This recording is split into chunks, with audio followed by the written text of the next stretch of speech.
Hey YouTube, MrRampro here. I put a paper towel on the cutting board just as a little transition because this blade is a little darker. I wanted you to be able to see it.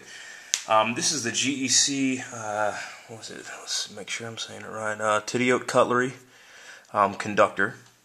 And it's been in my EDC rotation, in my slip joint rotation, because I have 2 to 3 rotations. I'll rotate everything from flashlights to slip joints to the fixed blades to the regular folding pocket knives, like what you would consider your regular EDC blades and stuff like that, like the paramilitary 2 I just showed you. It's been in the rotation. There's been a couple of criticisms from it after using it for quite a while, so this will be kind of just an update video. After using it for a little bit, I cannot get the steel as sharp as I would like.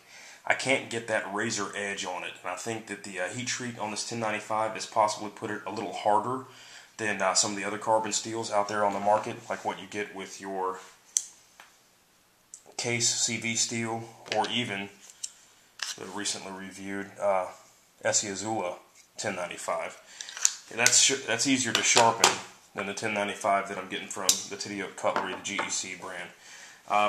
I will try to reprofile it and go from there and see if maybe that edge, it's almost like my Benchmade. When I got my Benchmade Mini Griptilian, both of them, the edges were so steep, like the angles on the end of the blade where your cutting edge is, were so steep that it really didn't lend itself to being sharpened very well, because normally, if I'm not mistaken, I usually try to knock my stuff down to like a 20 degree, maybe pushing into the 19, 18 kind of range as far as the degrees on the edge of the blade. And this seems to kind of have that on it, which doesn't lend itself to being sharpened very well with the type of sharpening that I'm doing with it, because I sharpen it just like I do all my other blades. So while you're hitting it on the sharpener, with the 2 little ceramic rod sharpeners, I like to do that as far as just for quick sharpening jobs and stuff like that, and or on the ceramic rod one. And with that, you're kind of sharpening more of the outside edges where my knuckles would be versus that tip, because the angle is so great. So if that makes sense, if not, I apologize, just skip, whatever. Overall, I like the blade. I will say that on the back spring tension for the smaller blade, I wish it was a little bit stronger, actually. I've heard these were nail breakers. I didn't actually get that out of this blade. I don't know that maybe somebody was not referring to this particular GEC or all GEC knives, maybe just one particular model. But I don't really get that out of this, and I wish that on the smaller blade the back spring was a little bit stronger. And on the top of this coping blade, I wish that this angle right here wasn't here. That angle is extremely sharp on your finger. So I know that, like, what is your finger doing all the way up here? Well, it happens when it's in your pocket. Actually, not when it's in your pocket, I guess it's when it's open. When it's open, you can feel that portion in your hand when you're holding the blade.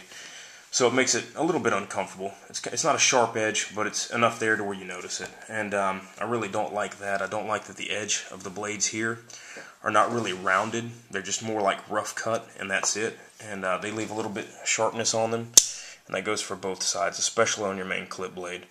So that's just something that part of the updates. The other update is that I did not do any kind of forcing of patina or anything on this blade whatsoever, but it is tarnished extremely quick. And now, if you were paying attention in one of my other videos, I made mention that this became my fruit knife, and that is exactly correct. I have cut grapefruit with it. I have cut oranges. I have also wiped the blade off or used clean water to wipe it off afterwards, just to try to maintain some kind of cleanliness on the blade. The bolsters here versus, let's say, newly refurbished bolsters have lost a lot of their luster, and more so than any other knife. I think I've got a Buck Stockman, the 371 Stockman, I believe is the model number on that one. That blade, the bolsters on that blade have tarnished, but I've also had that knife for several years. This knife here is approximately maybe 3 to 4 months old, and I wouldn't really expect that. It does ride in my pocket, not with change, but with chapstick, a lighter, and a flashlight.